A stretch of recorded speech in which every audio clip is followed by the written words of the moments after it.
every TV show you'll ever see they will show you a prescription bottle. You'll see somebody open a bottle and take it without saying a word, just so you are conditioned that everybody in life takes a pill. You will see a hospital scene. You'll see nursing staff, doctors. You'll hear the beeping machines, or you see a waiting room, or you hear a diagnosis of a medical condition stated by one of the actors and a description of what it is. It is a constant bombardment that every time you turn on the TV, you're being medically programmed that the only people you can trust in healthcare is a person in a white coat at a medical office or a hospital.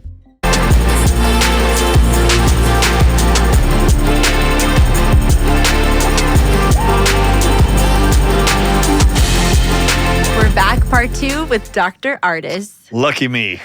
No, lucky me. When I saw you coming through, I was like, told my team, I was like, lock him down. I need a part 2 because we released your episode and everyone was like, we need to talk about this. You need to talk about this. And I was like, he will come back. Don't worry. So he's here. Back. He's here, guys. Thank you for allowing me to come back. I'm very excited. I am so excited. And we were having actually a really interesting conversation off camera before we started rolling the cameras. And I just want to start there, which is, can we talk a little bit about, we were talking about social media and the addiction. Can we talk just a little bit about that? Sure. Yeah, I actually just mentioned to you, I was like, everyone perceives that they are addicted to their phones and social media because of chemical signals called dopamine and other reasons.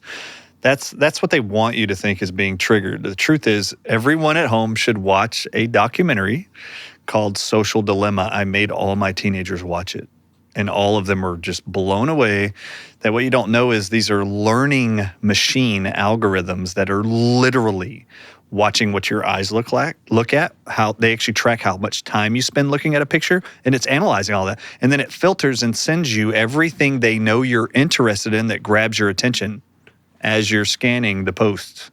What do you stop at? What do you look at? And then it will send you all the same info to keep you for as long as possible on that streaming platform or channel. And the reason why they do it is for advertising purposes. The longer they can keep you there, the more ads that they get paid to actually send stuff through those channels your way. Oh my goodness. You got to watch Social Dilemma. Go watch it. I'm going to watch it because I was telling you, I was like, I'm addicted to my phone, like, because I see myself wasting so much time. And you know what's scary as a parent is what I'm concerned about is how I'll be on my phone around my kids. And I'm A, missing out on them. And B, it's like, how are they perceiving this if they're looking at me and I'm looking at my phone? And you try to be mindful, but it's like, I want to completely cut it out. But it's so addicting. It is, and it's really convenient, right? I mean, we used to have to watch a television and have a remote and watch it. You can watch anything on earth tailored on a to device what you want. that literally can go down the sidewalk with you, into a restaurant with you, into the bathroom with you. Oh my goodness, were there always TVs and stalls in bathrooms? No. How come everybody has a TV now and just sit on the toilet and watch TV or social media or whatever? It's incredibly convenient what they have created with that technology. I don't blame people for wanting to watch it. Yeah. Watch any human being on earth walk into a room, and if there's a television on, they all will look at the light. They can't help it. There's movement and light on a screen. They're going to look. They can't help it. And now you all have little screens on your pocket. It's not that hard to figure out that everybody wants to look at these bright, light, shiny, moving objects. Yeah. We're all conditioned to do that.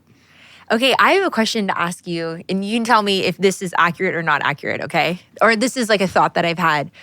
Because I have been into the wellness space, and I really feel like the Lord has shown me that He designed our bodies to heal themselves. And I feel like there's so much information out there, and there's so many natural and holistic people who have very varying beliefs and perspectives, even on God and all that.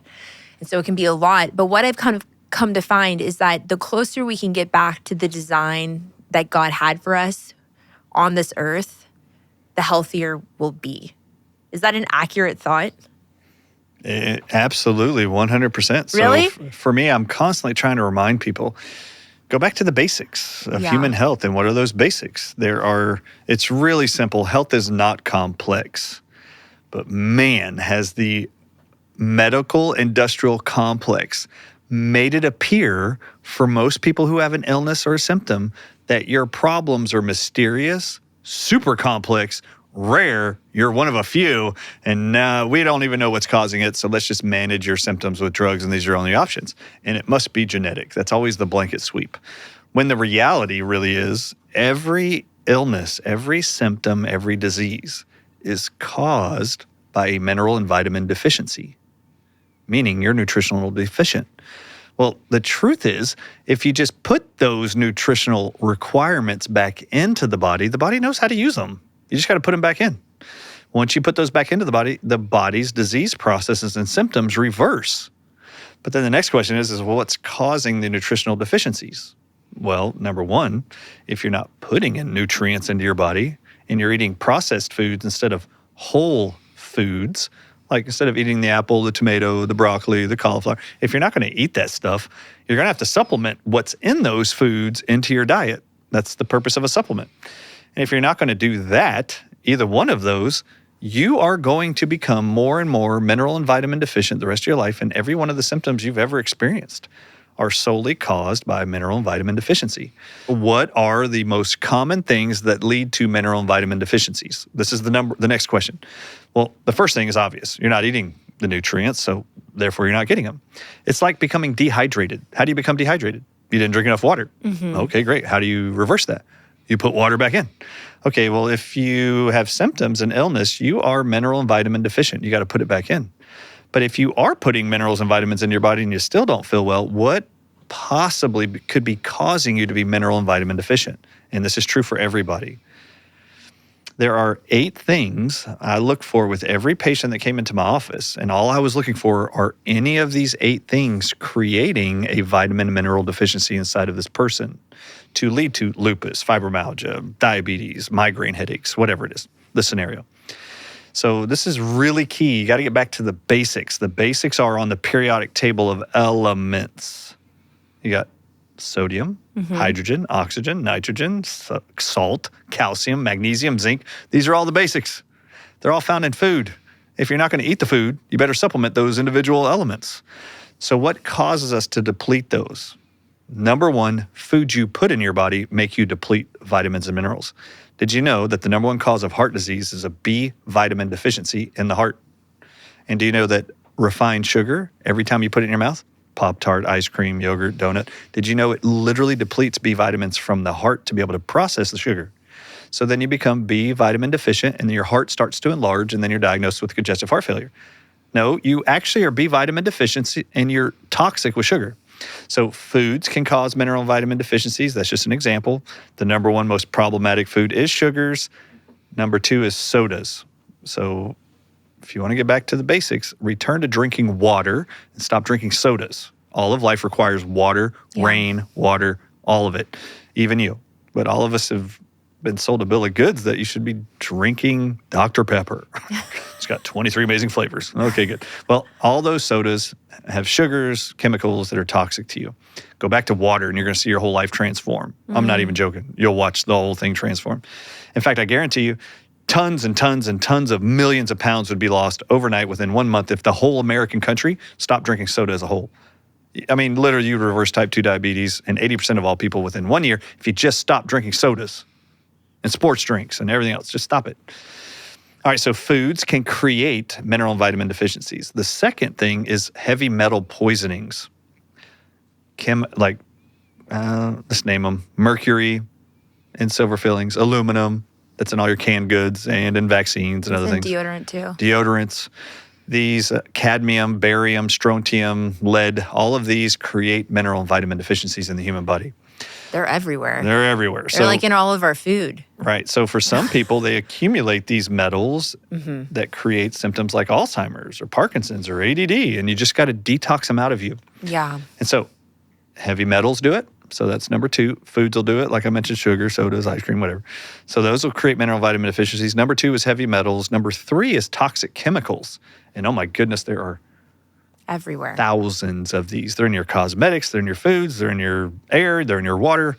These can be anything from the drugs you're taking, the pharmaceuticals. It could be glyphosate, which is a pesticide, herbicide in most of our vegetables and foods.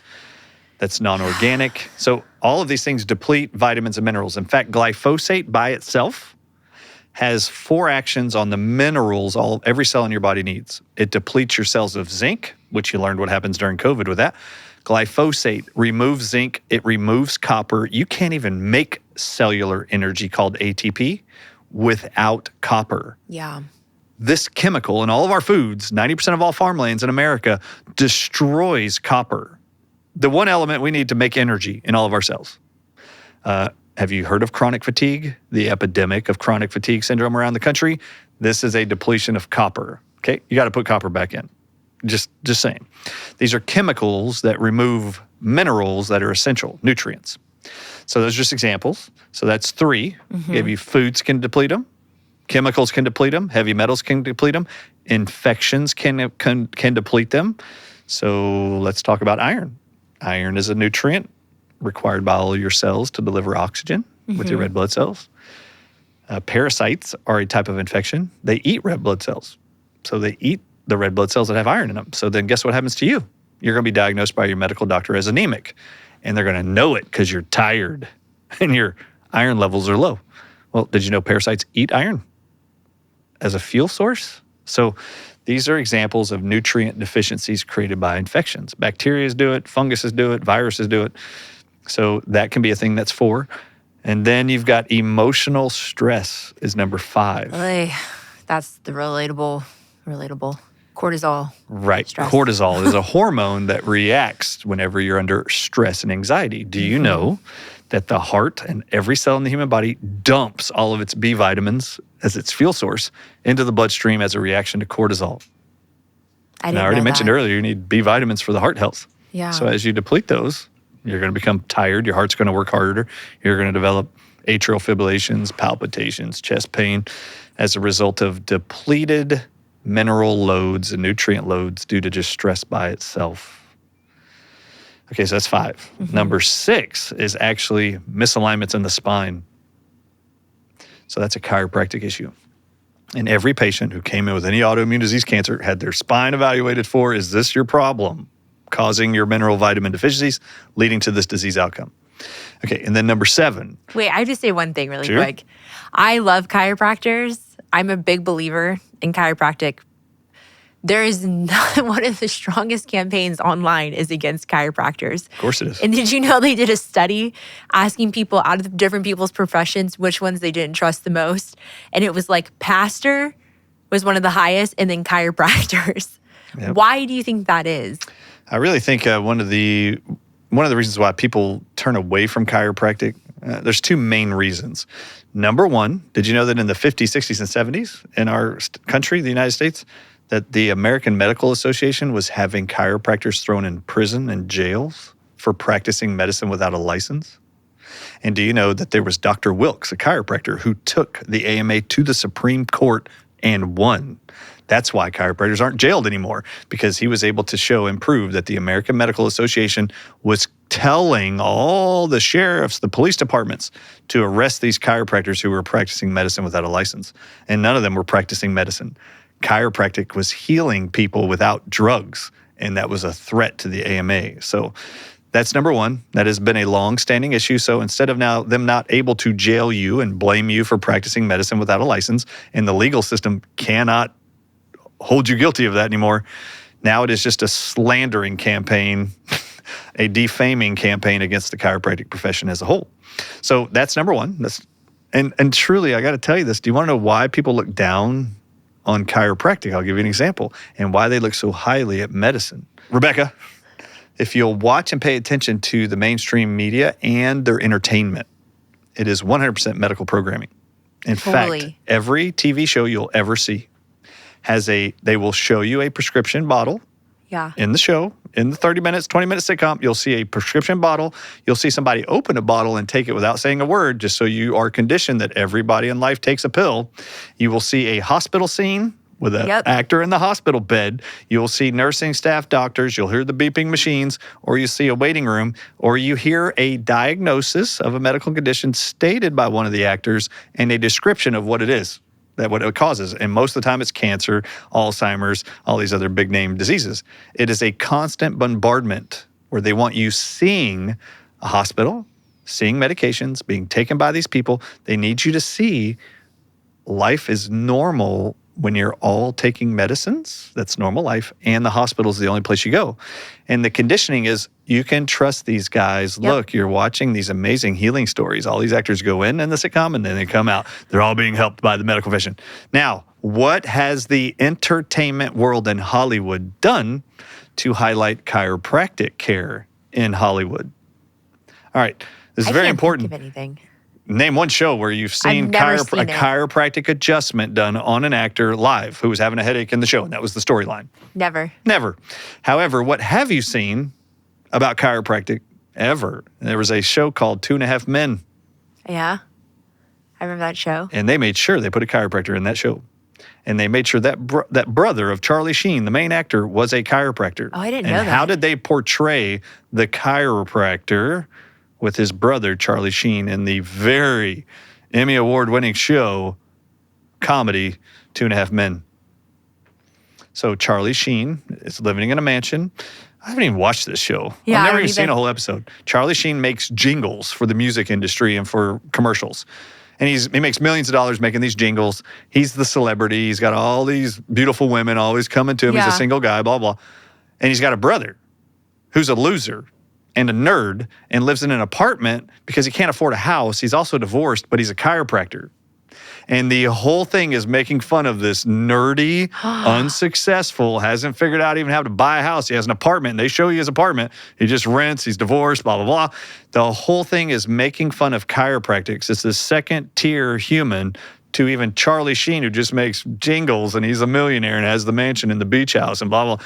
The whole thing was to make everybody laugh at chiropractors while celebrating in every flippin' show, Grey's Anatomy, The Good Doctor, Yep. General Hospital, name all of them. The Resident. They all support the view. They need you trusting drugs and medicine 100%. You've been conditioned, programmed since birth that every time you turn on the TV, you're being medically programmed that the only people you can trust in healthcare is a person in a white coat at a medical office or a hospital, period. And there's so many doctor shows, and they're always making them like heroes and how great they are. And I've thought about that. I'm like, this is interesting that this is the angle because so many horrendous things happen in hospitals and 100%. you never hear about it. Oh, 100%. Oh, let me give you another example. Anybody out there that's ever watched the Outlander series on Netflix? Man, tons of people love this. It's about a woman who goes back in time. Oh, yeah, you're right. She's a doctor, right? She's a medical doctor, like the first ever to be a female medical doctor in the early 1900s. But she touches a stone in Ireland or Scotland and gets she's transported back to like 200 years earlier. Now, many people, including my wife, loves this show. Now, I didn't talk about it while watching the show, but there's like 7 seasons or so. But if you watch the show, anybody wants to watch this show, you can go watch it. I've had doctors around the world at conferences tell me they love that show. And I'll go like this, wow, do you know that that was a total medical programming show? And they're like, no, it wasn't. Yes, it is. Yes, it was. What did they make sure every season, every show you heard the main actress woman say as she's going back in time, there's always these outbreaks of infections, bubonic plague, black plague, typhoid fever, blah, blah, yellow fever. There's always these infections. And she, because she traveled back in time, would come to the rescue to aid the really sick person who has an infectious disease. Yes. But she always told her husband in this back in the future period, she had a husband in that period, and that husband would be like, well, I want to help you nurse these people back to health. And she'd go, no, you cannot come around them because what they have, you could catch. And in every single scenario, she'd go like this, what you don't understand, Jamie, her husband in the past life thing, in the previous life. She'd go, what you don't understand is in the future, I was vaccinated against these diseases, and these people don't have the vaccines, neither do you. In the future, No, I didn't know that was in there. the whole show is about her promoting that right now in modern history, we are way safer with vaccines than you were in the crazy. past. Yeah, And 'cause I she's haven't the really only one seen that the could show. treat them. Everybody else was going to die from the plagues, but her because she was vaccinated. And then you get to like season 5, she goes back. She figures out how to go back to the current period, and then she goes back again. And this time she brings with her on her person a syringe and penicillin to save all these people in the past. It's a total medical programming show. Yeah. And if you're ever watching it on TV and it went to commercial break, guess what you're going to watch during the commercials? All the big pharma ads. All the big pharma ads. You have all been programmed, brainwashed 24/7 to trust drugs and only drugs. Which, by the way, because I basically stream, I don't have cable or whatever, which, or satellite, where like normal programming where there's a show and then there's commercials. Yeah. So I was in the gym and they have like this massive TV. I can't not look at it. It literally takes up the whole wall. And I'm like working out and I gotta look at something.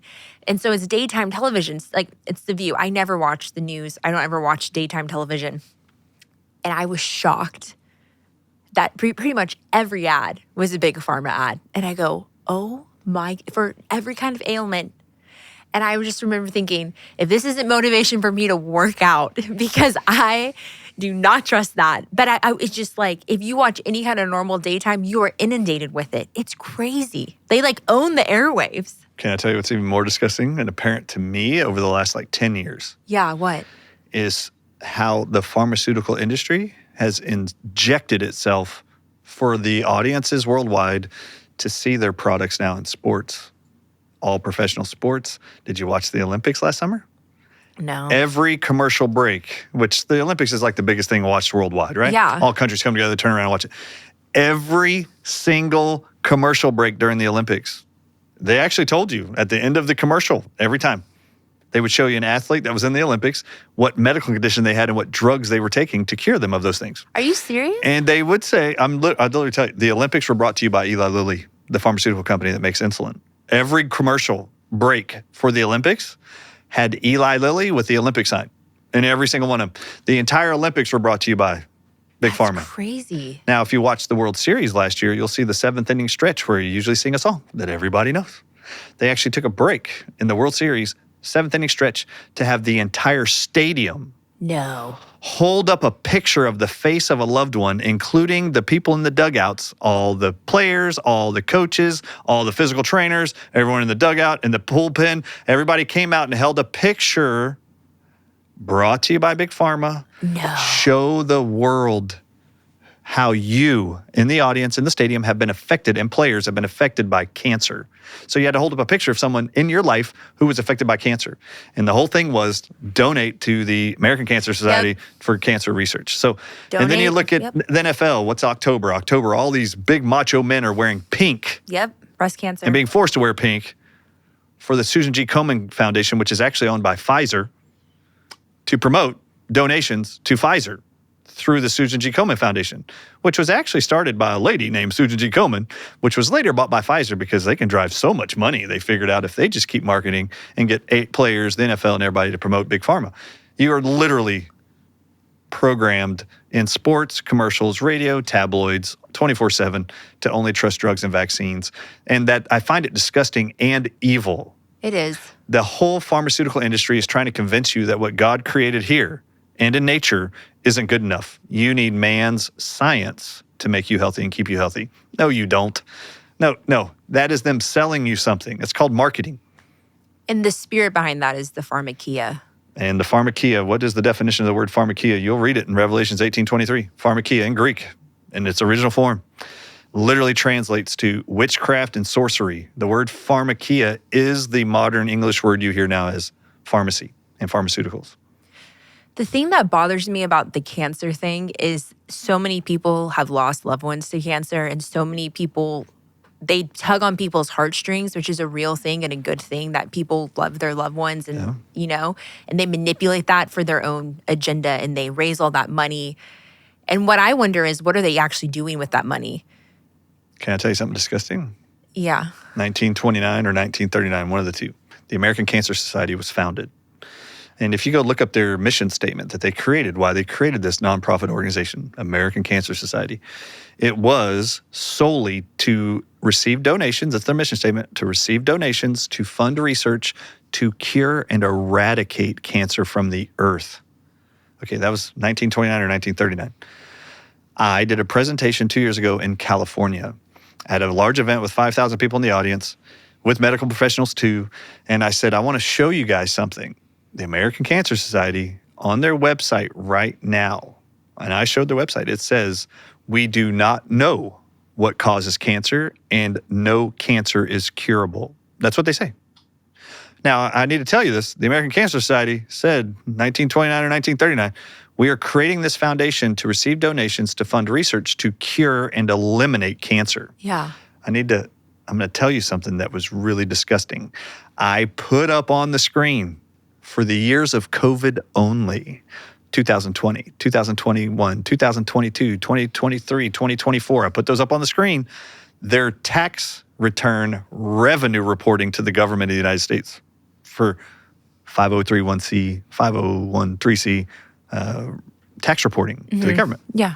And I wanted them to see, everybody, how much money during COVID alone each year was given to the American Cancer Society, who to this day, 100 years later almost, still doesn't know what causes cancer or how to cure it. They have been given in 5 years, I'm not even joking, $4.5 billion just in the last 5 years. And they still don't have a cure for cancer, nor do they know how to treat it. What? Or what causes it? Come on, man. I didn't even do the whole 100 years of revenue reporting to the government. How much more money do you need to donate? Rebecca, that was just the American Cancer Society. That's not Susan G. Komen. That's crazy. That's not the National Cancer Institute. It's just American Cancer Society. And no advancements have been made. They're still doing the same treatments. Oh my goodness. Do you think they actually found, one of the things people say online is that people have found the cure for cancer, but they eliminated the people that figured it out. Is there any truth to that? Oh, 100 million %. I really encourage you guys to go study. I'll just give you an example here. Go study Dr. Diana Wright's work out of Arkansas. This lady I brought to my conference called Healing for the Ages last September. We had her flown in, and then we had her get up on stage and educate people. This lady in 2012, she tells the story to all the international audiences through healingfortheages.com. Go watch her presentation. You can go get the replays. I had her come up on stage and tell her story. She was a 30-year plus nurse in a hospital in Arkansas, was diagnosed with ovarian cancer in 2012. She was told by her doctors in her hospital that her colleagues for 30 years, they told her after her PET scan, which is looking for cancer anywhere in the body. They told her, you do have ovarian cancer. The stage of cancer is so severe, it's already metastasized. Not a joke. From the stage, she told everybody, stands there and tells them all, I was diagnosed with uterine cancer, cervical cancer, stomach cancer, esophageal cancer, thyroid cancer, and it was in my brain. Multiple tumors in my brain. The ovarian cancer had already spread to all parts of my body. Her own MDs, oncologist in her hospital, who she knew for 30 years, told her, when she asked, if I do everything you tell me to, how long do I have to live? If I do all the chemo, radiation, surgery, whatever, how long do I have to live? And they said, no longer than 6 months. Oh, yeah. Okay. Rebecca, I just said she came to my conference in 2024 and spoke to my conference. That's 12 years later. She was given a 6-month death sentence no matter what she did. She tells the story that she went home and was like, you know what, I don't think I'm done with this life. I think God's got a bigger mission for me and I'm supposed to do something. So she actually went online and she tells the story. She bought 60 natural curing or natural health books on Amazon, bought them all and started reading them. She didn't even get through all of them for 3 years. Did you hear what I said? She hasn't even done anything. She's just reading them all. 3 years later, she's still alive. She's just learning as she's reading everything about how God designed the human body, how natural plants and extracts help heal the human body and all the evidence of that. She's just learning. 3 years later, she's still alive. Adds all those processes that she learns in her books. And she cures herself of all the cancer using what she learned in these books. Then she goes and gets a doctorate as a naturopathic doctor. And in 2015 or 16, she opens a clinic in Arkansas. And Dr. Diana Wright has been curing people from around the world, helping them cure themselves all naturally using God's plants and food to reverse their cancers. This lady was supposed to be dead in 6 months. And if you want to know what she does with every patient that comes in, she does the same thing with all of them. She's phenomenal, by the way. She's got a book on Amazon you can go buy right now. She gives it to every patient that comes in. And it's an infographic. It's like a pop-up picture book of all the easiest, simplest steps you're going to take. Step 1, 2, 3, 4, 5, 6 to beat whatever cancer you've been diagnosed with. And you will reverse your cancers. The book is called Turning Months into Years. I like that title. Turning months into years. So for anybody out there thinking they can't do it, this lady in the medical industry had no idea that she could heal herself, cure herself, use God's plants to cure herself and dietary-wise and detoxing-wise do it.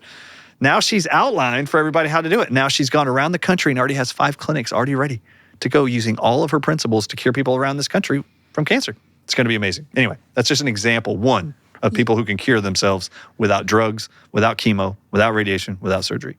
What would you say the cause of cancer is? Very good question. All right, so there's really several. Yeah. Number that one, makes sense. Number one, there is no just one thing causes everything. The number one cause of cancer diagnosis worldwide is an incorrect diagnosis. You actually don't have cancer. They see something that they call cancer, but it's actually masses or tumors that are actually misdiagnosed parasite infections. Oh, yes. So parasites are incorrectly diagnosed as cancerous tumors, cancerous masses. And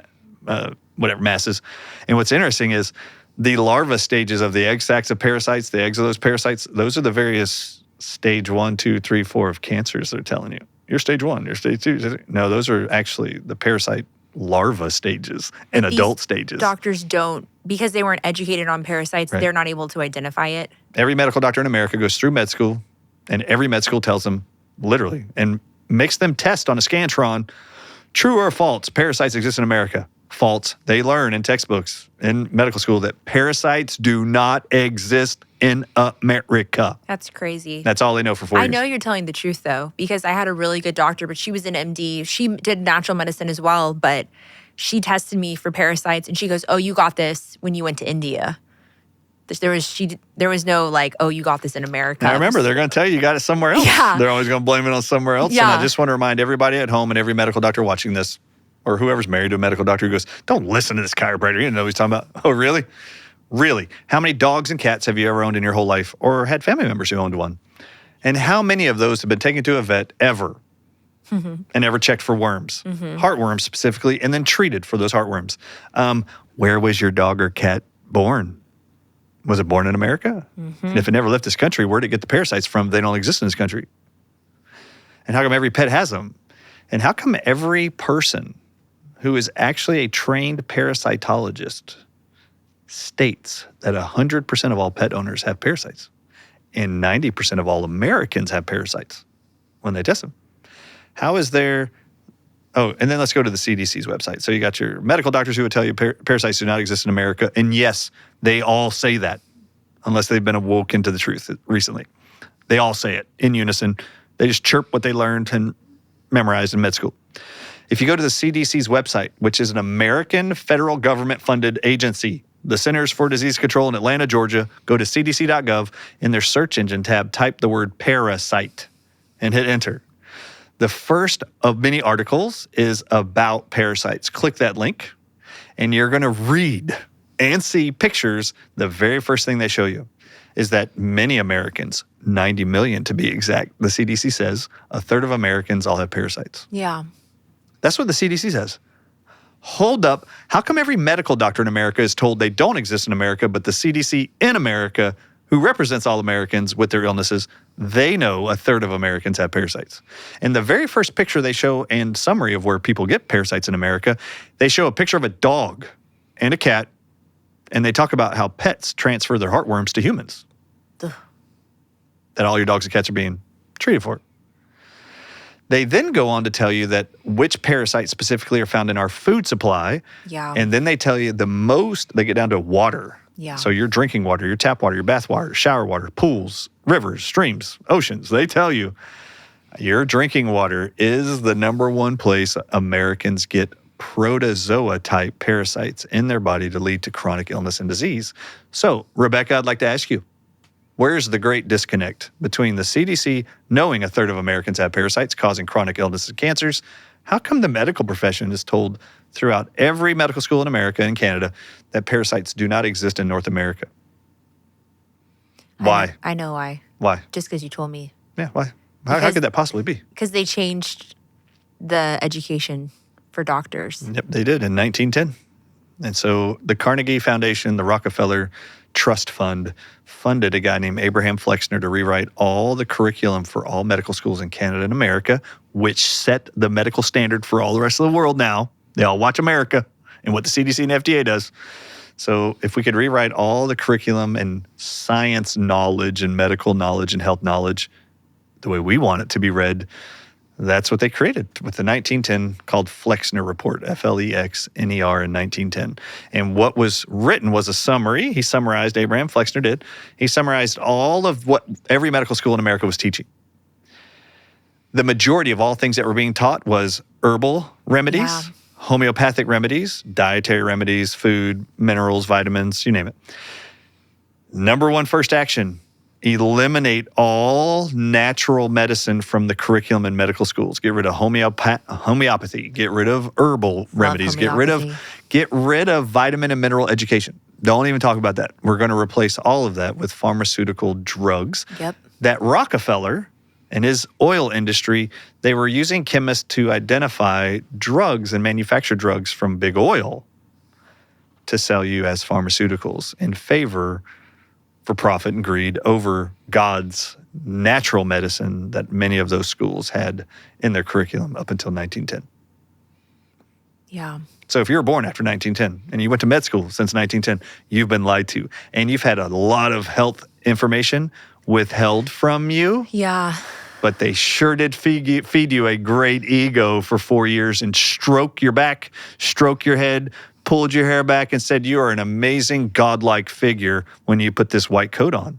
And you are the end-all to be-all relationship to health, science, nature, diet, health, you name it. You are the supreme being on this planet walking around that knows everything about health. In fact, you're so godlike, you can tell people when they're going to die. Really? Really? I think only God knows when you're going to die and when he's going to take you home. But oh my God, they look at you and go, you have 6 months to live, 2 months to live, 1 year to live. I didn't and I'm think like, about that. What in the How world? audacious How that is. can you pronounce Death. on a human when they're Yeah. going to die or not? Really? Only people who don't believe in God can make those statements. Because I personally believe that God and Christ is the great physician. I believe he can provide miracles all day long. Absolutely. Okay, so a lot of times cancers are misdiagnosed as parasites. What else causes cancer? Oh, this is big. So this one actually goes to the rapid turbo cancers you're hearing about all over the world right now in young people. The number one most diagnosed brain cancer right now is called glioblastomas. Yes. And there's university students dying in 2 months with this diagnosis. I mean, it's horrific from diagnosis. And this is not a common young person illness. How many children are diagnosed with leukemia, non-Hodgkin's or Hodgkin's lymphoma? These are cancers, man. So why so much cancer around the world? Why does it continue to skyrocket when there's billions being invested to research supposedly cures to eradicate it? All right, so there's a few things. I mentioned chemicals earlier can cause disease and illness. Glyphosate is a chemical weed killer. You've heard of Roundup. Yep, it's everywhere. Roundup is connected to carcinogens, being a carcinogen. There are many cosmetics that we put in our toothpaste, in our skin with lotions, creams, shampoos, conditioners that are known to be cancer-causing agents.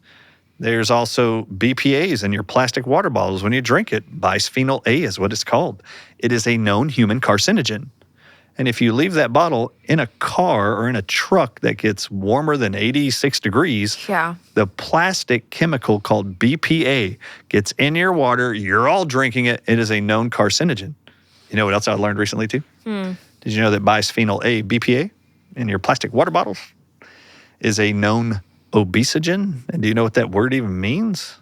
It causes obesity? It causes obesity. It is actually a known obesogen. They have these terms in science. What's obesogen mean? Obesogen, I just learned about a month ago. Obesogens are chemicals known by science and researchers are chemicals added to cosmetics and our foods that are absolutely known to increase the human body to accumulate and grow more fat cells. Crazy. The obesogens are also, in the definition, these are chemicals that make a human being fat and makes it impossible for them to lose the fat.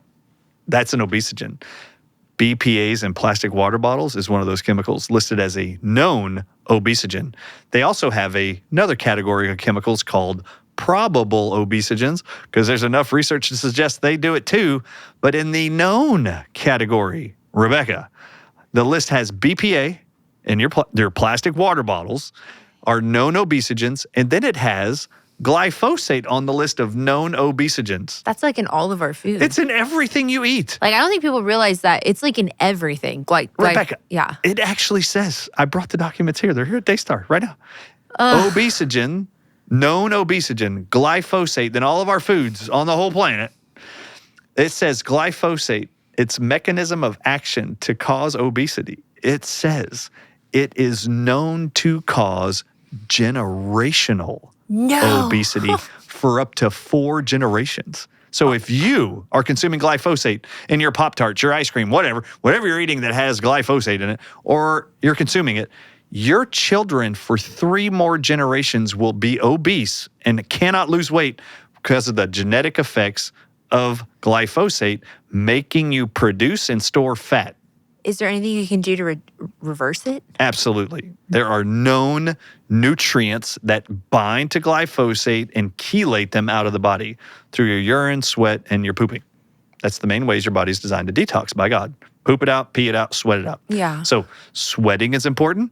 Pooping every day should be a normal function. And anybody constipated, meaning you're not pooping every single day, you're toxic. Yeah, totally. It is not normal to poop every 48 hours or every 3 days or once every 5 days. It's only every day. That's normal. Urinating, should be doing it every day. You should all be finding ways to sweat every day too. Yeah. The largest detoxing organ of the human body is your skin. When and you people sweat it out. sweat, is there anything you recommend, like taking binders, like charcoal or Yes. anything like that? Oh yeah, there's a few actually. Good question. So every time you're trying to remove a toxin from other tissue in the body, it's got to travel through your bloodstream, through your lymphatics, into your organs, to your bowels primarily to be pooped out. Yeah. So along that journey, you want to make sure something's bound to it that doesn't allow it to get stuck in your spleen or your pancreas or your kidneys or your liver. So binders are great. That's what you're talking about. Bind to a poison, help the body digest it out. Apple pectin powder is a phenomenal binder. We offer that at the Dr. Ardis Show. I've talked about that for years. Apple pectin is what's found in apples, and it's known to remove radiation. Check this out. That's amazing. When Chernobyl exploded in Russia, all these people around Chernobyl broke out with these thyroid goiters, these cancer. They were diagnosed with thyroid cancer, millions of people. So the Russian government asked for the scientists and medical professionals to do research to see how can you detox the radiation from the power plant called cesium-137. How do we get that out of people? They only found that there was one thing on Earth that in 8 weeks would remove all of it and reverse their thyroid cancers naturally, and it was apple pectin powder found in apples. The same stuff they make jams and jellies from in all your fruits. Every fruit's got pectin. Apples have its own. It's called apple pectin. So apple pectin's a great binder for poisons, radiations, toxins. That's so awesome. Just eat the apples or consume apple pectin powder.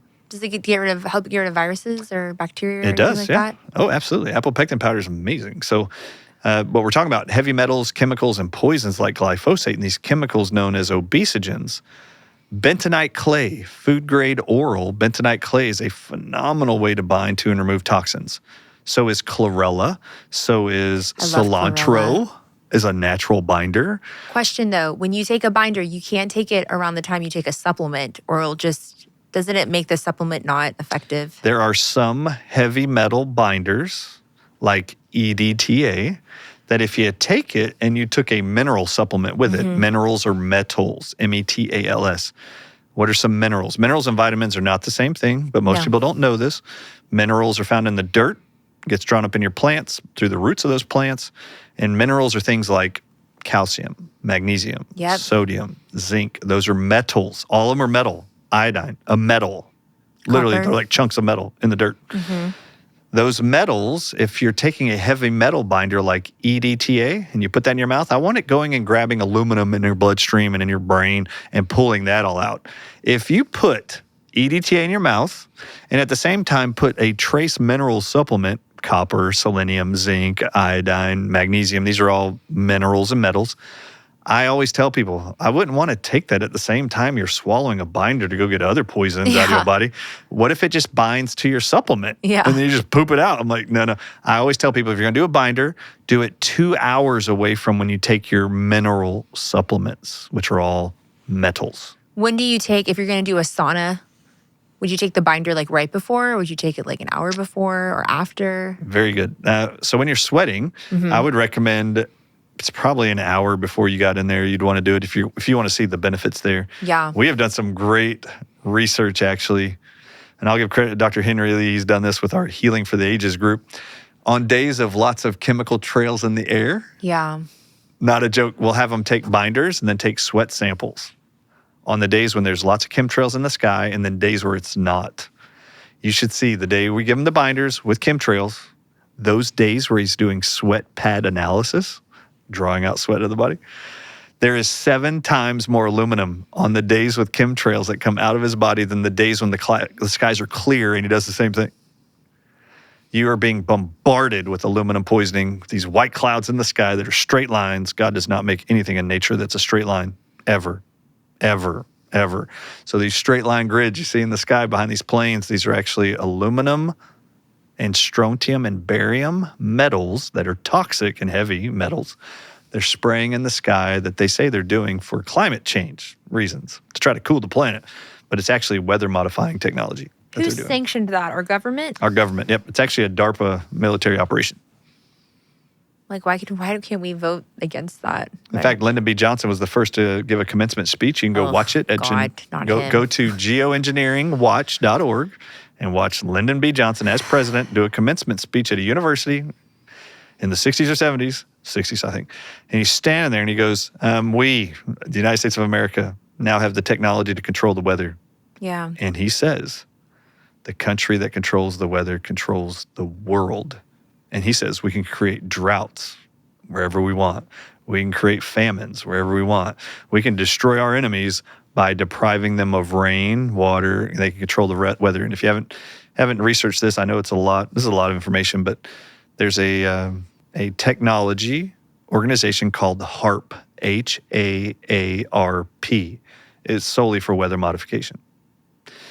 Go research HAARP and then look up NEXRAD, NEXRAD, all those big Doppler radar things you see on your weather channels, news crews, big Doppler things. That's a part of what's called NEXRAD, and they're controlling the weather with these devices by putting metal in the atmosphere, aluminum, strontium, and barium, that when they send up charges with these satellites and with these frequencies from these radio towers and Doppler towers, they can literally create wind, rain, hurricanes, tornadoes. They can do it all. Yeah. And they publish they can do this. Do you think they're really even doing it for that, or more they're just trying to make us sick? No, they're doing it, 1, to control the weather, 2, to make you all sick. Yeah. They're doing, if you actually study it, it's actually terrifying how many things they're doing to make us sick. Amen. This is why detoxing, exercising, sweating are all very important. You need to be detoxing every day, I believe. Yeah, that's why I was asking about it, because what I love about you is you just say God made our bodies and he's given us these capacities in our bodies to heal and to detox, and the medical profession doesn't want you to know that. No, that's why I'm trying to ask as many questions.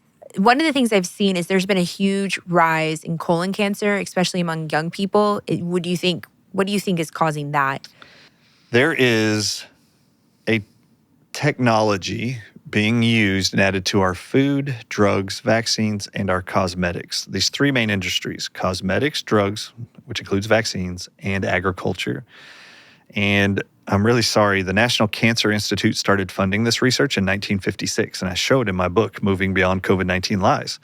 The National Cancer Institute also was founded in the early 1900s. Their mission statement was, we're going to fund research to rid the world of cancer. It's their same one.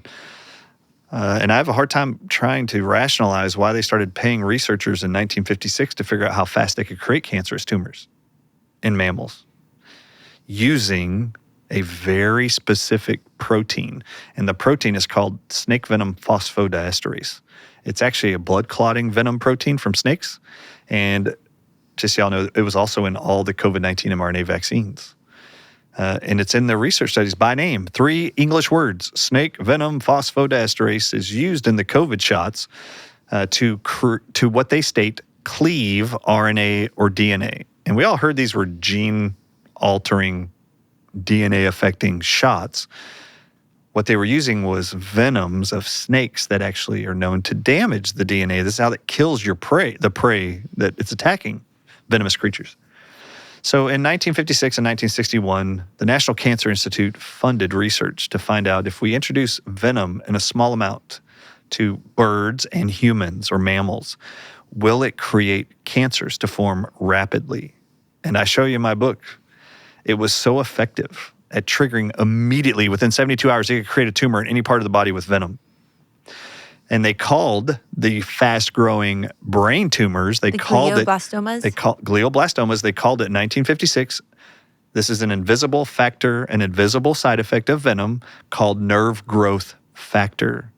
And everyone right now being diagnosed with glioblastomas, your oncologist is actually using this phrase, we're checking your nerve growth factor levels. No, that's a snake venom reference. That's a side effect of snake venom. That's what it does. It causes rapid nerve growth in the brain you see as tumors. And they've known this since 1956. The same scientists paid by the National Cancer Institute in 1961 were funded to do the same thing with mammals. Now, can you take that same snake venom protein and put it in the organs of these animals, and will it create tumors in all the organs, including the skin? And it did. And they called that side effect of snake venom epidermal growth factor. And every single oncologist to this day looking at melanomas on the skin are talking about epidermal growth factor. This is a term related to the effects of venoms. I only say that because when the National Cancer Institute gave these scientists thousands of dollars to do this research and confirm they could create cancers of all kinds, guess what? Guess what the medical profession awarded these two scientists with? The greatest award in science. The Nobel? They got the Nobel Prize in Medicine in 1986 for discovering that venom causes rapid-forming turbo cancers. Oh, did you know who created the Where did they even get the idea to go to snakes? Amazing, right? Oh, studying snakebite victims. Wow, they have these tumors gross all over their body after a snake bite. I wonder if we can create cancerous tumors with them. Yep, you can. That's a toxic side effect of venoms. Dr. Stanley Cohen won the Nobel Prize in Medicine for this research in 1956 and 61 in 1986 with his cohort, Rita. So this woman, they co-shared the Nobel Prize in Medicine for figuring out, being funded by the National Cancer Institute, how to make more rapid-forming cancers. Now, inside the COVID-19 mRNA vaccines, you are now, this is in reference to your question just a minute ago, you wanted to know, how come so many young people are getting colon cancer? Yeah. Oh, I'm sorry. 5 billion people were just injected with the technology that we heard was called mRNA COVID-19 vaccines. Do you know what's actually in the mRNA vaccines? No mRNA. There's only a technology per our government. I show you the documents in my book. They said they didn't put any mRNA inside the shots. And we didn't put any COVID-19 virus in there either for COVID. We only put DNA plasmids. Now, this is important. Guess who invented DNA plasmids? Who? Dr. Stanley Cohen, who got the Nobel Prize in Medicine in 1986 for figuring out that venom causes rapid-forming cancers in brain tissue and organ tissue. And he named that side effect nerve growth factor and epidermal growth factor. Stanley Cohen has been being paid by the pharmaceutical industry for over 70 years to develop a genetic technology that would make your body produce snake venom that would cause cancer in any organ. And you're watching the fallout right now from all the turbo cancers, colon cancers, glioblastomas. Right now, from the technology, Dr. Stanley Cohen, who died in 2020 miraculously, that guy died, but he's the guy that invented DNA plasmids. He created gene material that you all heard was called an mRNA vaccine. Literally makes your body produce little proteins. The spike proteins? The spike proteins of COVID, which are found to be identical in 5 different countries to snake venom proteins for the last 5 years. Every spike protein is identical to snake venom proteins by DNA analysis. I show it and lay it out in the book. This is why you're seeing all of these horrible rapid-forming cancers in young people who got the shots, old people that got the shots. It doesn't matter. You give them the shots, the body's now making venom proteins. Did it also cause all those heart issues and the blood clotting issues? Yes, myocarditis, yep, and blood clotting. Because that was the other thing that you saw in a ton of young people was like heart problems, which was just not normal. Yep. Okay, Amen. So I'm hearing like the skeptic that's going to be listening to this, and they're going to say, why would they make a vaccine, not put the mRNA in, but say that they're putting it in there? Why would they put this snake venom in the vaccine? Very good. Well, there's a reason why they didn't call them in the media COVID-19 DNA plasmid vaccines. There's a reason they didn't do that. There's a reason why they called it mRNA vaccines, because there is no mRNA research any medical doctor could ever look up to explain the myocarditis, the blood clots, the turbo cancers from these shots. There is no research for it. mRNA and all research says it's so unstable, even the air touches it, it just dissolves. It cannot be preserved. You can't do mRNA and inject it inside of people. It degrades by the time you put it into a vial and go put it in somebody. But if they would have called it what it is, and would have called it COVID-19 DNA plasmid vaccines, every medical doctor that's been interviewed at Daystar, every medical doctor that's in the media would have looked up DNA plasmid research and would have seen for 75 years that myocarditis is created with it, blood clots are created with it, heart attacks are created from it, miscarriages are created from it, turbo cancers are created from it. And you would have learned exactly what I'm teaching you right now. Now, just so you know, this isn't uncommon for big pharma. The pharmaceutical industry is not like telling you what is in the pill you're taking or the shot you're taking. How did you find out? How did I find out? How did you find out that it was the plasmids in the vaccine? Oh, I looked it up on the NIH's website. They have a brochure right now. I put it in my book. You can see it. I show you the whole brochure. On NIH.gov's website is a brochure right now titled How We Manufactured the COVID-19 mRNA Vaccines. All you got to do is click it and open it. I show you the whole pamphlet. It says, first thing, all Americans need to know we did not put any of the SARS-CoV-2 virus inside these vaccines. That's why we can say confidently, no one in America who gets these shots would ever get COVID. What was their thinking how it was going to help? How is it going to help? Oh my God, this must be the most ridiculous statement ever. I was shocked by that statement. You didn't put any part of the virus in there? Yeah, I mean, all the other vaccines, that's how they are. Every vaccine on Earth either has an attenuated virus, a live virus, dead virus, part of the virus for your immune system to recognize what to defend in the future. Who was in charge? The pharma companies? They're the ones making it? Of course, yeah. Pfizer made it, Moderna made it, Johnson Johnson Johnson did the plasmids? No, just Pfizer and Moderna in America. Okay. So Which not was, Johnson & Johnson. Remember, Pfizer and Moderna were the only ones that did the mRNA DNA plasmid technology. Johnson & Johnson only did what it was called a subunit protein vaccine. Now, the subunit means not the whole virus, just a little bit, the subunit.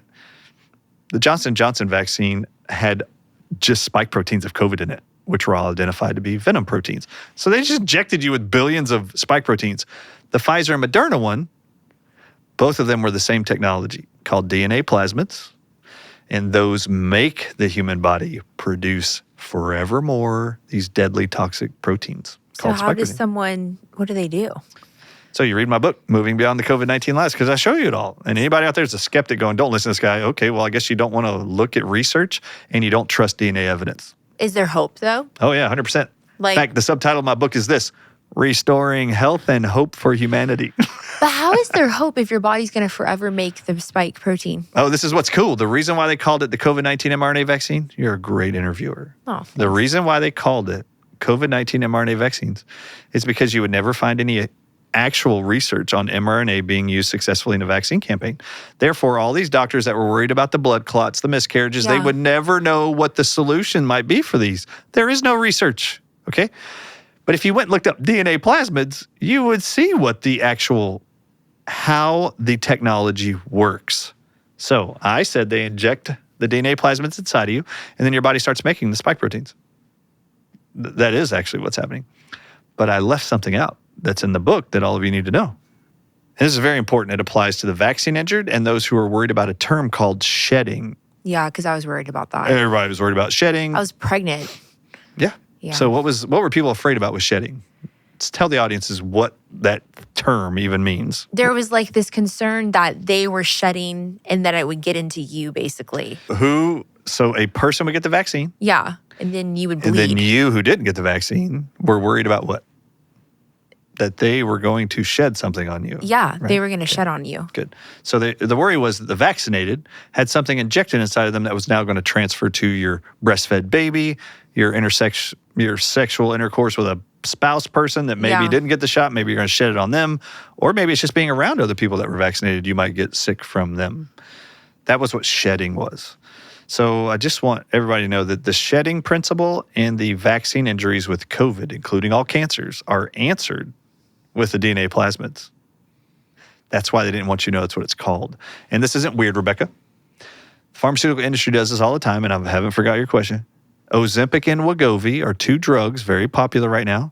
Those are the brand names of a drug in a syringe that you inject inside of yourself. Okay? Ozempic and Wegovy is the brand name of a drug, a generic drug, the pharmaceutical giants call semaglutide. Semaglutide is the generic name of the drug. The brand name with the flashy advertising, the pretty box, the pretty commercials, that's Ozempic and Wegovy. It's the same chemical. Okay. They call Ozempic and Wegovy in all your commercials a GLP-1 drug. Yeah. There is no GLP-1 in that drug. So why do they call it that? And why does everyone say that Ozempic and Wegovy is a GLP-1 drug when there's no such thing as GLP-1 in those drugs? Do you know what's in those drugs? Because Yes. I can tell you. I remember. It's a protein The Gila. isolated from the venom of a lizard in the southwestern deserts of the United States called the Gila monster lizard or Gila monster lizard. Can I say one funny thing in the middle of this interview? Sure. When I interviewed you last, you talked about this, and I went home and I was talking to my husband about it, and my oldest, Asher, who like loves animals and loves science, he was like, "Oh, I know what animal that is." That's awesome. It's like the one funny thing out of this awful piece of news. It's really funny. So semaglutide and Ozempic and Wegovy is actually a drug that's a venom protein isolated from this lizard, and it actually has a chemical name. It's called Exendin-4, EXENDIN-4. All right, so all of you out there injecting yourself with Gila monster venom because you're overweight or diabetic, I just need to ask you something. Did your doctor ever tell you that I'm prescribing a lizard's venom to you called Exendin-4? Is that what they told you to go pick up at the pharmacy? No. What did they tell you to go get? Go pick up Ozempic and Wegovy. Okay, there's a reason why the pharmaceutical industry does not tell you on the label what they're giving you. It's no different than 22 million Americans, Rebecca, this morning woke up. First thing they did was opened a pill bottle, took a pill and put it in their mouth, even before they got up to go brush their teeth or go pee. And it's called an ACE inhibitor drug for lowering blood pressure. 22 million people woke up this morning and swallowed it. Lisinopril is the name. That's the most common. Captopril is another name for it. So Captopril, Lisinopril, Enalapril, these are all names of the same drug called ACE inhibitors. How many of you were told by your medical doctor when they wrote your prescription for your high blood pressure drug that you just took this morning, 22 million of you, how many of you were told that on the prescription pad were written, I am prescribing to you venom from a snake in Brazil called the Giracus viper in a pill form? How many of you were told that? None of you were told that. Instead, all you saw on the pamphlet on the label is something called Lisinopril, Captopril, and Enalapril, which is the name of the venom. They call this venom protein an ACE inhibitor drug for high blood pressure. You're literally swallowing dried snake venom every single day. How many drugs are we talking here that have venom? Oh, there's hundreds of them. So what was going on with COVID with this vaccine? We've been being exposed to venom for a long time. It's been going on for Is it only decades. in drugs or is it in other things? No, it's in drugs. It's in vaccines for sure. I can show you a list of 70 different vaccines right now that are made from venoms of snakes, frogs, scorpions, and marine shell creatures called marine sponges. Ew. Is it in our food at all? Yes. In fact, everybody at home, I invite you to look up a research study published in 2021. Just go on and type it. It's titled Venom Biodiversity in Agriculture. I want you to go look it up and look at table 1. Anybody can open it, and do not tell me I'm talking crazy talk here. They are using venoms, and they show you a chart, and it has in the middle 5 red balls. It looks like a dartboard. You know, you throw darts at? Got the red bullseye. There's 5 balls in it, and in those balls, in the middle of the graph, in this research study called Venom Biodiversity in Agriculture, it shows you the 5 main venomous creatures. And it says these words: spider, scorpion, snake, bee, and wasp venom is in the red balls. The next section are blue balls all around the red balls with lines connected to the red balls. And these blue balls all have names in them too, such as Bayer, Monsanto, BASF, Louisiana State University, the University of Arkansas, Frito-Lay. All these companies are in the blue balls. On the outside of the blue balls is a row of green balls, and those all have English words in them too. This whole chart is to display for the reader the venoms from these creatures that are owned by patents of all these companies that are put in the seeds of all the crops in green on the outside that we're all eating. And the green balls around the outside have names: lettuce, watermelons, cotton, soybean, stevia. I'm not joking. Stevia's on there. Tobacco plants, cucumbers, lettuce, corn, potatoes.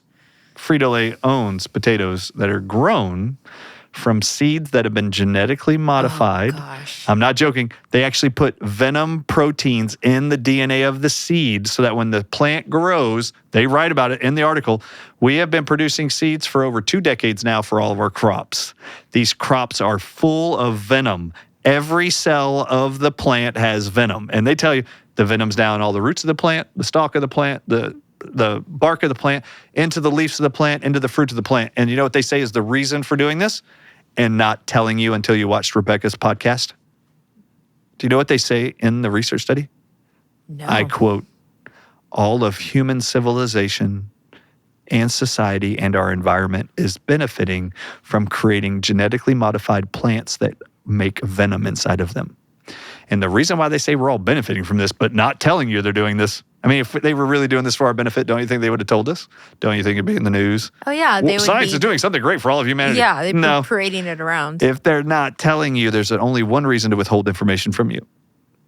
It must be something nefarious that they don't want you to know.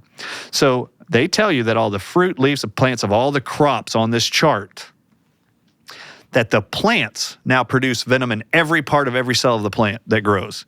And if a wasp, a locust, a grasshopper, a cricket lands on it and bites the leaf or the fruit, the venom in the plant kills the pest. That's what I was wondering, if it was for that. This is why all of society is benefiting from genetically engineered venom-producing crops around the world we're all eating. But if it kills them, it's going to kill us. Oh my God, if it happens to the bugs, what's Yeah. going to happen to you? Especially in an overload. Yeah, and I just told you that when a mammal consumes venom since 1961, we gave the guy the Nobel Prize in Medicine for figuring that out.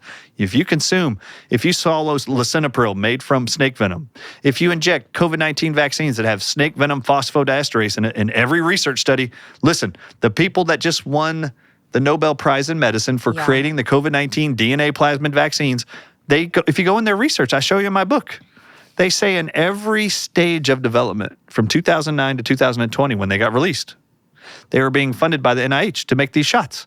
And it says, we use snake venom phosphodiesterase to cleave the RNA or DNA. Okay, snake Why were venom, they developing Rebecca, in 2009? why were they developing COVID-19? COVID didn't happen until 2020. Wow. Most people don't pick up on that. Why were they developing this That just since doesn't make any 2009? sense. Does it not? Except Anthony Fauci received royalties and commissions on the Moderna Yeah. vaccine. That's 11 years beforehand. He knew that crap was coming and he was going to benefit from it eventually. And they were funding this research. The snake venom phosphodiesterase reference, by the way, inside the COVID-19 vaccines research development, those guys just won the Nobel Prize in Medicine. The same venom protein that Dr. Stanley Cohen and Rita were using in 1956 and 1961 to create cancer is the same snake venom protein. They actually write, we used snake venom phosphodiesterase to create all these cancers in 1956 and 61, and we gave them the Nobel Prize in Medicine too in 1986. The question Isn't that amazing? is why? Yep. So everybody out there, watch this. This is amazing. There's a pharmaceutical company in England, in London. It's called Venom Tech. VENOMTECH.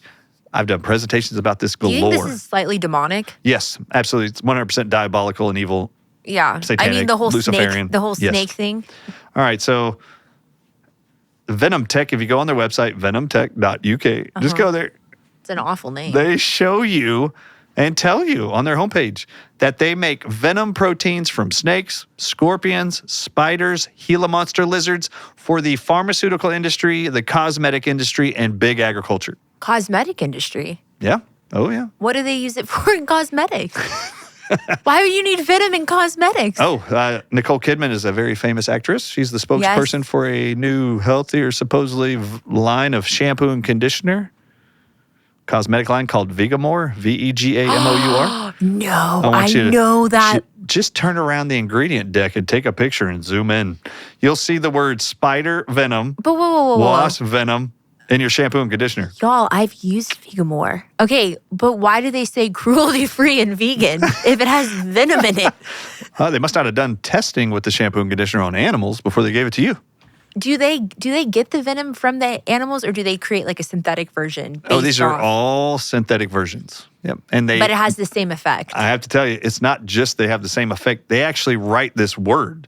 The synthetic versions of venoms that we produce are biologically identical in its action and toxicity to the real venom. Does it would have to be diabolical, because if the guy proved that it can cause cancer, why would they be putting it in everything? Well, the truth is, there's women right now lining up at cosmetic places right now all over America having venom injected into their foreheads, and they don't even know that's what they're doing. Bacteria produce venom. That bacteria is called botulinum. Botulinum toxin is the venom you know as Botox, and they're just injecting this neurotoxic venom into your face all day long. Okay. Every woman. Remember when I said earlier, they've known, the National Cancer Institute, the cancer societies know all venoms trigger rapid forming cancers. So everybody out there who's had a loved one on lisinopril, gotten the COVID vaccines, is using a cosmetic that has venoms in it, is eating plants that have venom in it. Also, they're injecting it like right where your brain is. Or has gotten Botox, and you start developing cancer anytime after that. You might want to start doing your research and looking up what does botulinum toxin, which is venom from a bacteria called Botox, does that over time cause cancers to form in the human body? Well, also with Botox, yeah, it's like a black box warning, but like no one ever talks about it. But there are people who get severely sick from it, and then they kind of write those people off because so many people get it. They're like, "Oh, this is fine," but it's not fine. It's really just a matter of time, right? It's just like Russian roulette. Amen. Like eventually, it's gonna just click. Unless they inject it directly into your bloodstream, like with COVID-19 vaccines. Now you've seen rapid turbo cancers in like months, and these people dying. It's like, I was going to ask that, with all of the venoms, why was there such an uptick with the COVID vaccine? Because of the way it was formulated? It was literally created with the technology called DNA plasmids to make your body produce what they called spike proteins.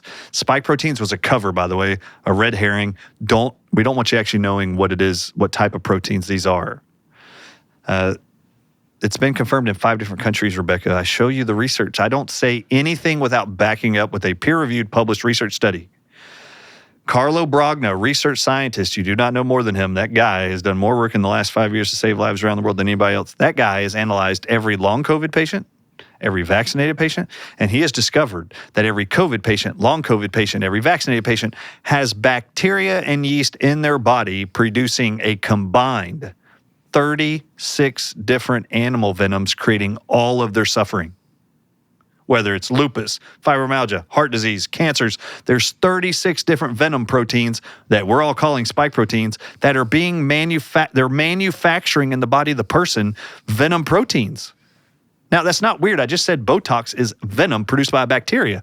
Yeah. They are using DNA plasmids to make bacteria and yeast that are commonly found in all of us to take that material up and wire them and genetically instruct them to start producing poisons in your body. So what's the key? You read my book, number 1, so you can understand the technology. And then you need to get rid of the bacteria and yeast they have programmed with the vaccines that then answer the shedding question. Yeah, the shedding. Yes, thank you. If you have bacteria and yeast in your body, vaccinated person that is producing poisons, are bacteria and yeast or fungus contagious to other people? Totally. Yes. Can bacteria and yeast in the body that's programmed to produce poisons, can a breastfeeding mother get that bacteria and yeast in their breast milk to go transfer into their newborn? Yeah. And now will the newborn have that bacteria and yeast, and as it produces sugar from the food you provide it, are those sugars going to feed the bacteria and yeast and they're going to spread in the body of the baby? Yes. Yes. Will that baby eventually develop autism, ADD, ADHD, juvenile diabetes, leukemia, lymphedema? Yes. Will that newborn 6-month-old baby breastfeeding during COVID now that's passing blood clots vaginally? Looks like they're in puberty. Yeah, it happened all over the world with a breastfeeding mother who got the vaccines and the baby didn't. Do you want to know why? This is shedding. Bacteria and yeast are always contagious. Go kiss your lover after you get the vaccine. The bacteria in your mouth that have been programmed with these DNA plasmids are now going to transfer through spit to your loved one. Go have sex with them. You're going to transfer the yeast, or the yeast does transfer to males, by the way. Ask a woman with a vaginal yeast infection, will it ever transfer to the male and create jock itch? Yes, that is the transfer of yeast to each other. They call it shedding. It's actually a contagion. And they programmed your body to produce poisons forever. So you better analyze your stools to find out, do you have E. coli bacteria, which is why we talk about these stool sample tests all the time. They test for E. coli, which is the most common bacteria with these DNA plasmids. They look for yeast, and they tell you how to eliminate them. And there are plants in nature that wipe them all out. And if you're wondering what to use, that's why you buy the book. I reference everything. So there's That's hope. Antidotes. There's hope for everybody. You can shut the spike protein producing down, even if you Amen. get the vaccine.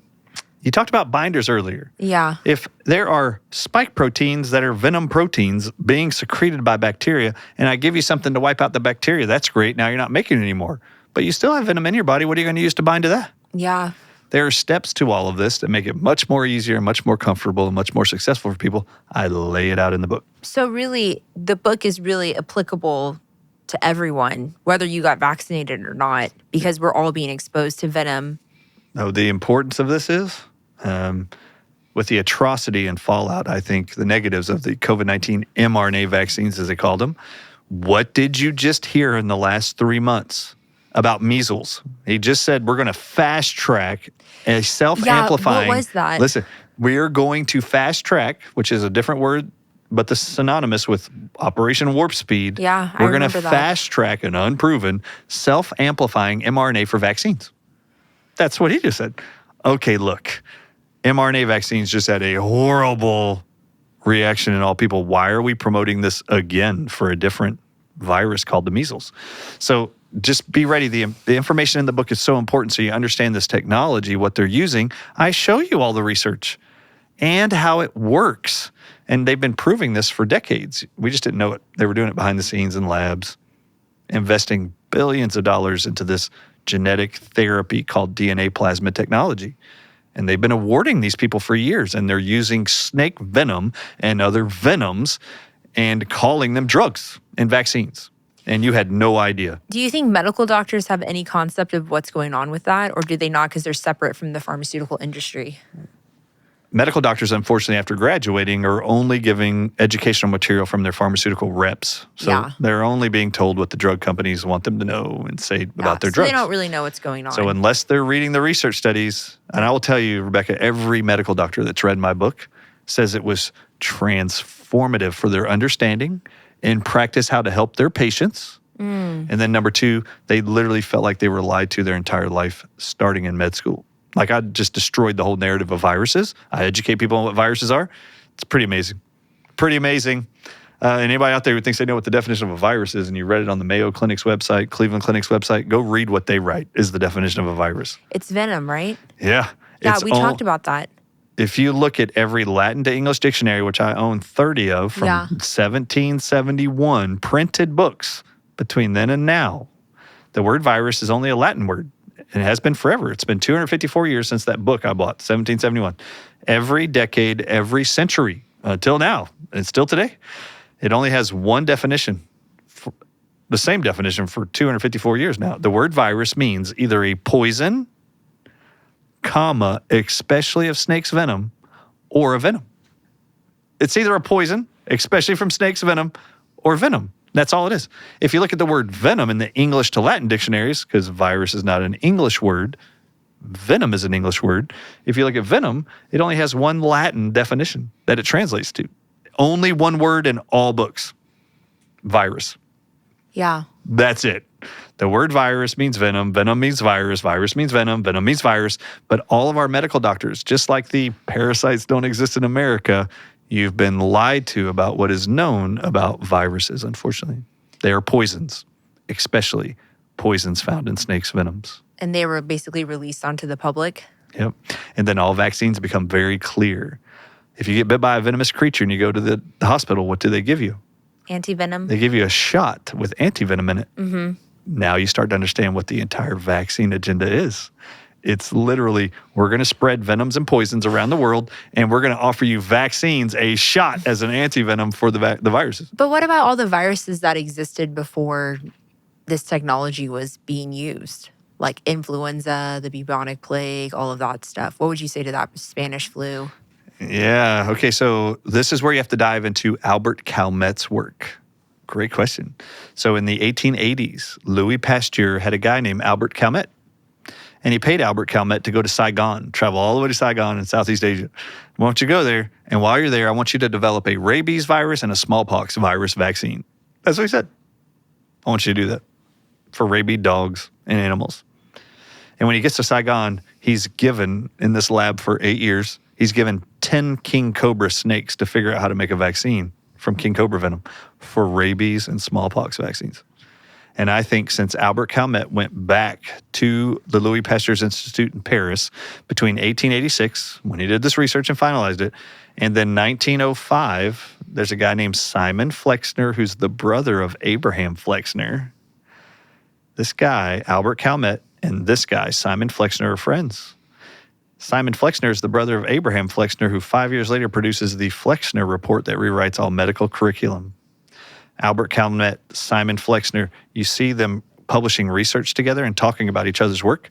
They constantly are doing only research on snake venoms and their blood clotting effects in the human body. And then Simon Flexner reports that snake venom causes blood clotting in 1905, publishes his paper, and then 5 years later, the Abraham Flexner Report is actually produced, brought to you by Carnegie and Rockefeller, and I believe that's when they rewrote the history for all of us that we know what the history they want you to know of viruses. Yeah. And then what comes right after that? That was in 1910. When was the Spanish flu? I don't know. 8 years later. Yeah. I mean, you just see this over and over and over. And if you actually look at these cartoons of Albert Calmette, it's very interesting. I created a documentary in 2022 called Watch the Water. As the world was saying it's in the air, COVID-19, I said, no, it's in the water. And we're all drinking it. They're poisoning us through the water. That was my claim.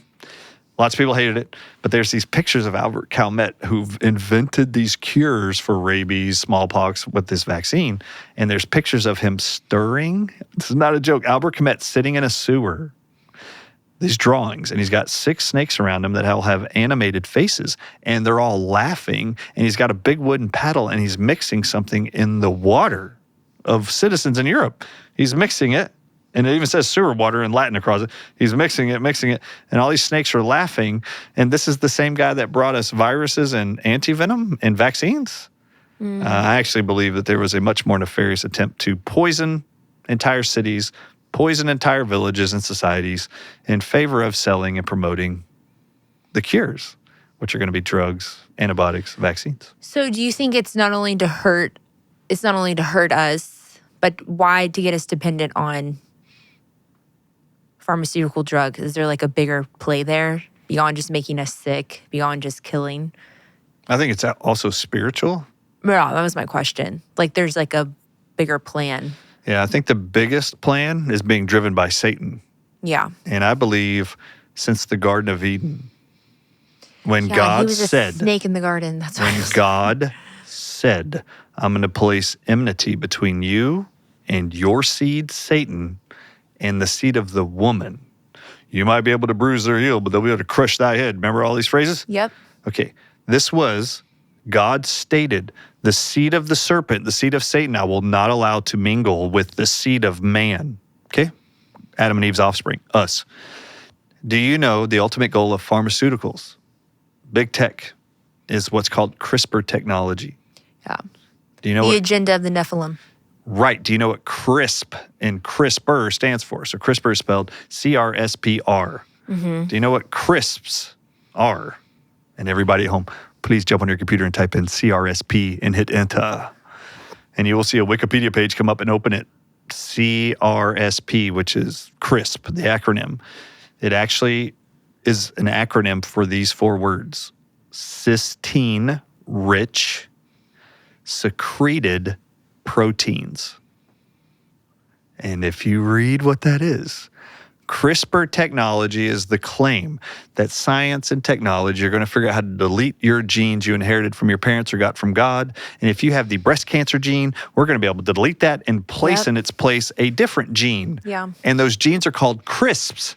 Do you know what CRISP is? CRISP are cysteine-rich secretory proteins. Read it on Wikipedia if you want to. That are universally found and extracted from snake venom. So it is mixing the DNA. They are literally taking God's DNA and they want to delete God's genes he gave you and insert the serpent's DNA. Yeah. January 11th, 1999, Time Magazine's cover. And the title reads, The Future of Medicine. It shows a DNA helix as the illustration. The words, the future of medicine is on the top. It actually has a double helix, and one of the two double helixes turns into a head of a snake. Yeah. So half of it's human, half of it is snake.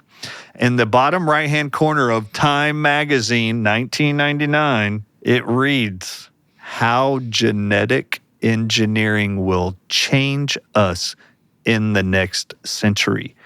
Rebecca, we're in the next century, and genetic engineering was introduced through the COVID-19 vaccine agenda called DNA plasmids. Because that affected our DNA? Right, and they're telling you, the future of medicine, how genetic engineering will change us in the next century. Do you believe God created you perfectly? Yes. Why would you need changing then by science? You don't. How genetic engineering will change us in the next century. Does God think we need to be changed physically? No. No. So why would you ever want to hand over your body to medicine? They tell you the future of medicine is to change all your genetics. But basically, they're making us sick so that we'll have to do that. Oh my God, they actually show you. Remember, this is the Luciferian agenda. They always have to tell you what they're going to do to you before they do it because they don't want karma coming back on them. Yeah, that's what they showed believe. you, we're going to change your DNA to be half snake, half human. Exactly as it was laid out in the Bible, God said, no, I'm going to place enmity between the two seeds. And oh my God, they're trying to breed the two seeds together with a technology called CRISPR. That's why Jesus says, as in the days of Noah, so shall it be at the coming of the Son of Man. And we're working our way. There's been this agenda of the Nephilim throughout history. And I think more and more believers are awakening to it, but it's that same war, DNA war, basically. Most people don't know, that's a whole other podcast, but you know, the whole reason the flood happened was God was having to wipe out the Nephilim because there had been so much mixing between humans and the giants and all of that. So there's been a DNA war from the beginning of time. And there's a war through our DNA, and there's a war really over blood. The blood of Jesus saves us. But yeah. In India, there's actually temples you can go into, these old 2,000-year-old temples, and they have certain rooms that have little statues in them. And it shows the evolution of human being babies, and then they start merging them with snakes. I'm not joking. And you see these half-human, half-snake creatures. Ugh. The whole civilization died. They were trying to do genetic engineering. Yeah. And the whole civilization died as a result. I really think the human race, all of God's children, you're at a precipice. I think this whole period was to wake you up that there is an agenda out there to change us and convince us that God did not do something miraculous when he created the human body. It's got all these weaknesses and all these problems and infirmities and these infections it can't hold or take care of on its own. We have to change you, and man knows how to do it better than God did. No man has never figured out how to make the human body greater than God did. He did it perfectly the first time. Yeah. And his medicine is greater than man's medicine. Yeah, in the pharmakia, when it translates into witchcraft is all about controlling people. Amen. And so that is what they're trying to do, is they're trying to control. And so we have to press on. We can't be afraid. That's exactly right. No fear. But who gives us a spirit of fear? Oh my God, everybody diagnosed with a medical condition and cancer. What is the overlooming programming from all TV shows when someone's diagnosed with cancer? They all start crying. They believe they're going to die. Fear, anxiety, and panic. Who is the father of fear? The devil. The devil. Mm-hmm. So if any man is pronouncing fear on you, is that of God or of the devil? The devil. The devil. God is what? God gives us what? He doesn't give us a spirit of fear. He gives us a power, love, and sound mind. Exactly. And if it isn't what you're experiencing with your healthcare provider, it's not of God. But really, I think COVID woke us up to how much not only diabolical was going on, and not to have, because we just had so much faith in the system. Sure. Even me, which was aware of a lot of stuff, did not even realize how messed up the system was, and you wake up to that. But I think the other thing is basically we need to become a lot more serious about how we're living our lives, what we eat, what we put into our bodies. What we trust. And like how we take care of ourselves, these drugs. One of those drugs you said is like one of the most popular pharmaceutical drugs, what'd you say? Lisinopril. Yeah, isn't that like one of the most commonly Yes. Yeah. Yeah, for high blood pressure. And anybody out there who's took it or had a loved one who took it for a long time or was diagnosed with high blood pressure, told that they had a family history of high blood pressure, so take lisinopril. That's what they always say with everything. Exactly right. Just so you know, you were made perfectly. Mm-hmm. Genetics don't just show up one day in your 40s and 50s. No, you were born with your genetics. Everyone saw your genes when you were born. Even all your family members talked about it. Oh, you got brown eyes from Aunt Judy. You got your brown hair from whoever. Everyone's looking at what genetics. Oh, you got your skin tone from your father. Oh, yeah, everybody knows your genetics. If you didn't have high blood pressure when you were born, it's not caused by genetics. You would have been born with high blood pressure. You would have inherited the genes at conception. So all your genetics are present when you're born. Anybody that lies to you and opens their mouth and goes like this, you know what, you're in your 50s, you got breast cancer, you must have inherited that bronca gene from your mom or dad. Nope. If you had breast cancer genes, you would have been diagnosed with breast cancer at birth. No. This is all a scam, all a lie. They want you to believe you were made imperfect. No. God made you perfectly. I realize we're like basically almost done, but I derailed the entire conversation because you were going through the points and you went through the spine and you said like 7 of the 8. What's the last one? Oh, so we did the emotional stress, right? What's one of those? Yes. Okay, the 8th thing I always look for, or 9th, whichever one we were at, because that was a little bit ago. Yeah, it was like literally the beginning of this podcast. I completely took us off the rails. That's all right. So the other thing I looked at with every patient, regardless of what it was, and this was most common in females, they actually had a scar on the outside of their body that was causing them to be vitamin and mineral deficient. A scar? They had a scar on the outside of their body that was causing all of their health problems. Really? Yep. From what? Do you want to know what the most common scars were? No. Yeah. Yeah, C-section scars, gallbladder removal scars, and perennial tears at birth, the vaginal tears. Now, I cannot tell you this. So Listen, annoying. everybody watching at home, how many women have you ever met in your entire life who said to you they have multiple children? First pregnancy was great. Delivery was great of the first kid. Then this second kid came along.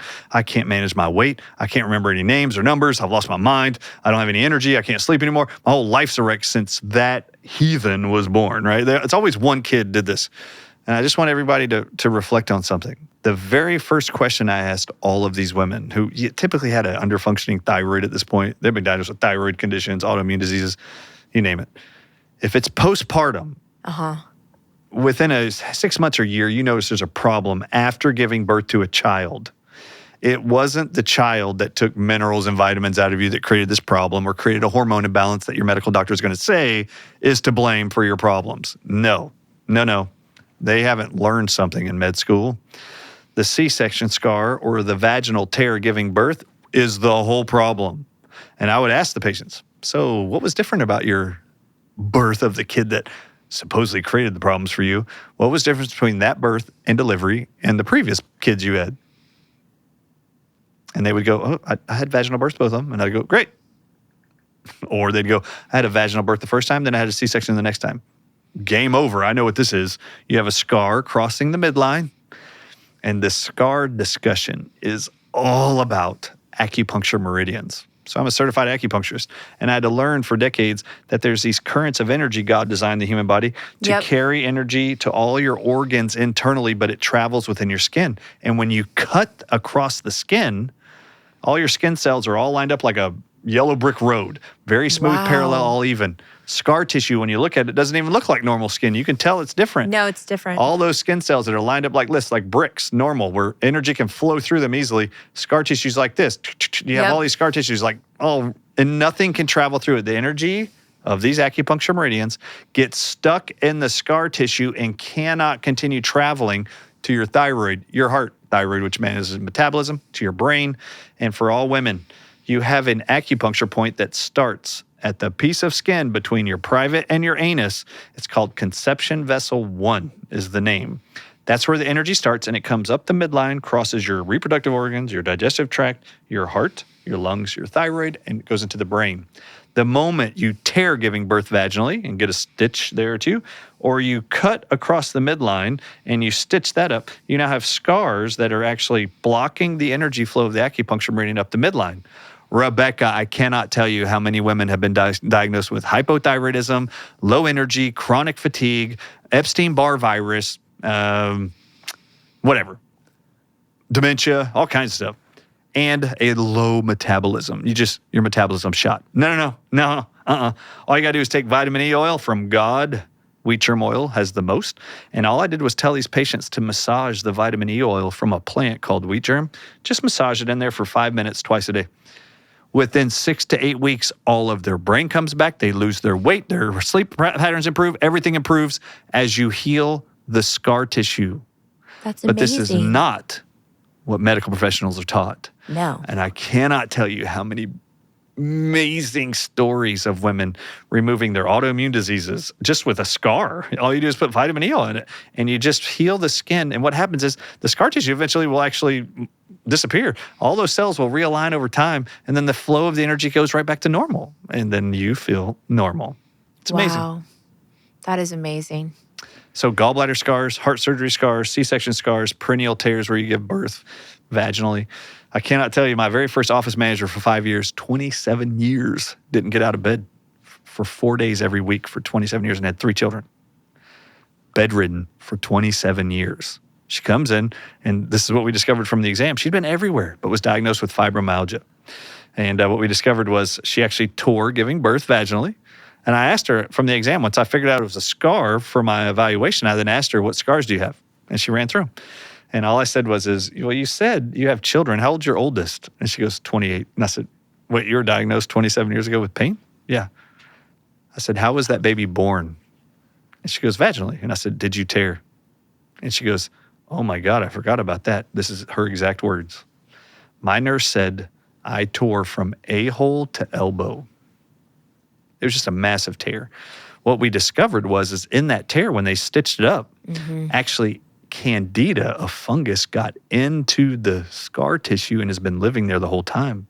I had her put bentonite clay, use a laser, and just put vitamin E oil on there. This lady, no joke, in 2 months, never was bedridden again. She was my office manager for 5 years every day and never missed a day of work. But for 27 years, her whole life was destroyed from a scar. I did nothing else. That's all I did. That's crazy. It is amazing, but the body's amazing. The healing process is amazing. The human body is way more miraculous and amazing than science wants you to believe and medicine wants you to believe. They want you buying their products for greed, profit, period. Well, this was awesome. We got to wrap because they're telling me we got to wrap. But thank you so much for everything. You're very welcome. And you'll be back? I will be back. All right. You heard rock. it here you hear to hear it first, folks. Dr. Ardis is going to be back. Thanks for listening to the Rebecca Weiss Podcast. Please subscribe if you haven't subscribed, and we'll see you next time.